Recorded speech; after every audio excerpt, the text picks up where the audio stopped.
जबकि महंगाई 20 साल में 8 गुना बढ़ गई है। अब रिन्यूअल कराने जाओ 500-700 वहाँ खर्चा होता है, तमाम तरह की फॉर्मेलिटीज इतनी बढ़ गई। बुनकरों की बदहाली के जिम्मेदार 2 लोग हैं, एक तो यूपी सरकार, और सबसे बड़ी बात तो ये है कि जितना हमारे यहाँ डिवीजन बनारस में है उस सब डिवीजन पर अलग अलग कानून है, अलग अलग व्यवस्थाओं की है। लेकिन जो बिजली का मामला है, इस मामले में सरकार हम लोगों के साथ नाइंसाफी कर रही है कि जो बुनकर कारीगर की मजदूरी आज से 20 साल पहले थी, वही मजदूरी पे कारीगर आज भी काम कर रहा है। और इन्होंने बढ़ा के कर दिया प्रति हाथ पावर 800 रुपये।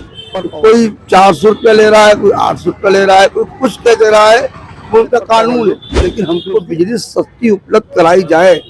हम जिस तरह से किसानों के साथ हमदर्दी सरकार की रहती है, आज का जो सरकार का जो भ्रष्टाचार है, तो हर कर्मचारी उसमें लिप्त है, चाहे वो चपरासी हो चाहे चेयरमैन हो। आप देख ही रहे हैं, सौतेला व्यवहार कर रही है सरकार, हमारे खिलाफ काम कर रही है। अस्सलाम वालेकुम, मेरा नाम है मकबूल अहमद और आप देख रहे हैं NIN न्यूज चैनल। आज हम बात कर रहे हैं आगामी लोकसभा चुनाव को लेकर। हमारे साथ समाजवादी पार्टी के वरिष्ठ नेता समीम साहब जुड़ चुके हैं। बुनकरों की बदहाली का जिम्मेदार कौन, इन तमाम कुछ सवालों के साथ हम बात करेंगे। लोकसभा चुनाव करीब है, जैसा देख रहे हैं, और 3 दिसंबर को 5 राज्यों का जो आने वाला है रिजल्ट।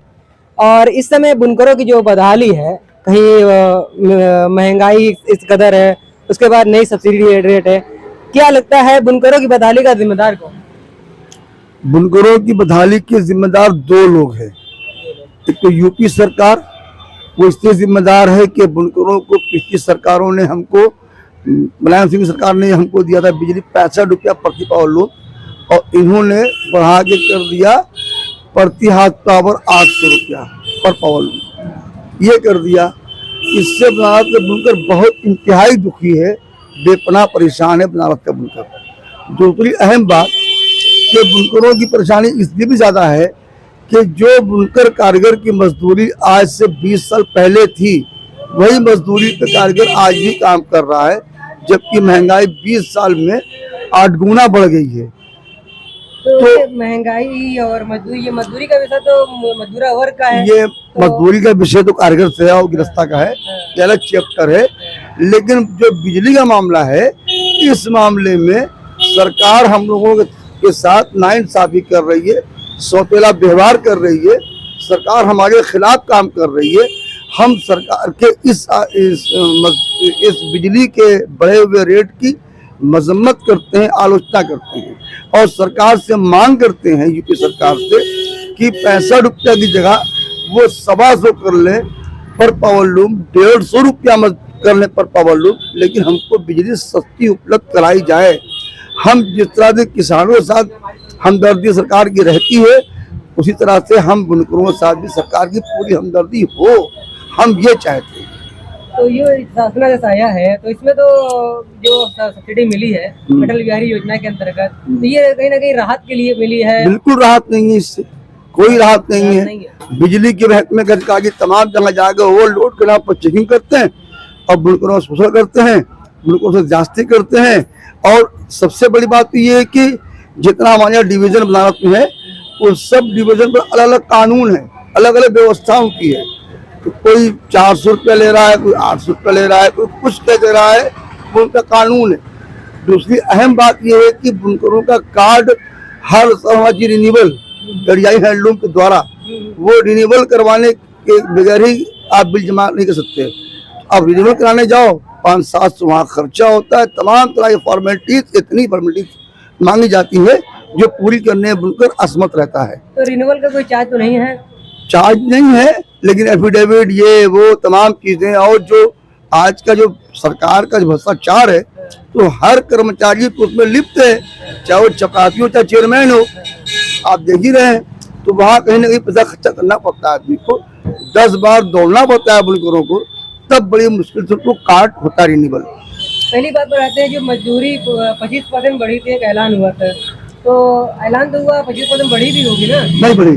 नहीं बढ़ी। नहीं बढ़ी। मतलब क्या सरकार की जो निजाम चल रहा है इसका लोग सही उपयोग नहीं मैं कर रहे हैं, नहीं आपके जराये से, आपके जरिए अपने सदार साहिबान, अपने गिरफ्तार साहिबान से बहुत अदब से अपील करता हूँ कि वो गरीब बुनकर, जो कारीगर बुनकर हैं, उन पर मखसूस ध्यान दें और उनकी मजदूरी बढ़ाने के लिए फिक्रमंद हो और वो अपना माल बढ़ाए बेचे अपने व्यापारियों के यहाँ।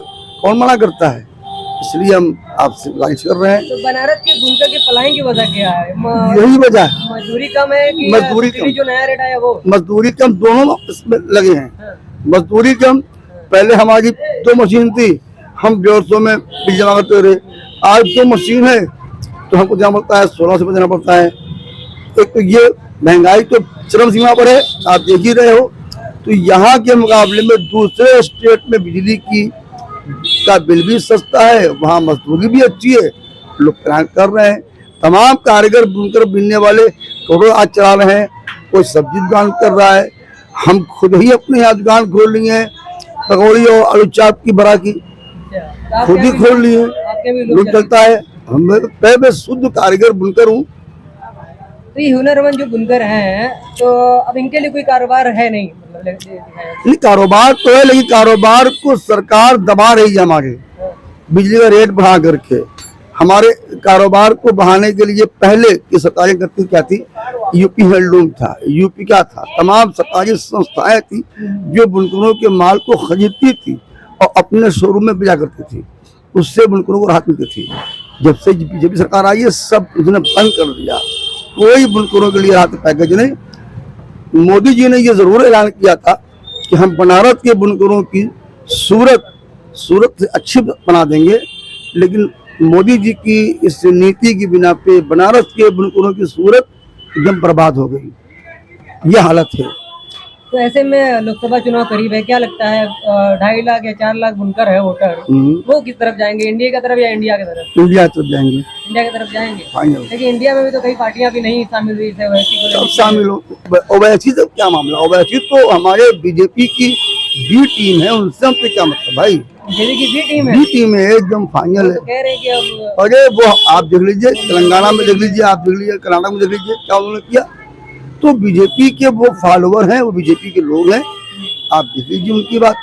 तो और तमाम लोगों से जो लोग नहीं आए हैं इंडिया में, उनके लेने का प्रयास किया जा रहा है और सरकार इंशाल्लाह 24 में इंडिया की जाएगी भारत में, अल्लाह चाह तो जीवित है। तो हमारे चैनल के माध्यम से सरदार साहबान से और जो पलायन हो रहा है उसको रोकने के लिए क्या कहेंगे? मैं बिल्कुल अपील करूंगा कि जो लोग पलायन कर रहे हैं वो अपने शहर को न छोड़ें, वो यहीं मजदूरी करें।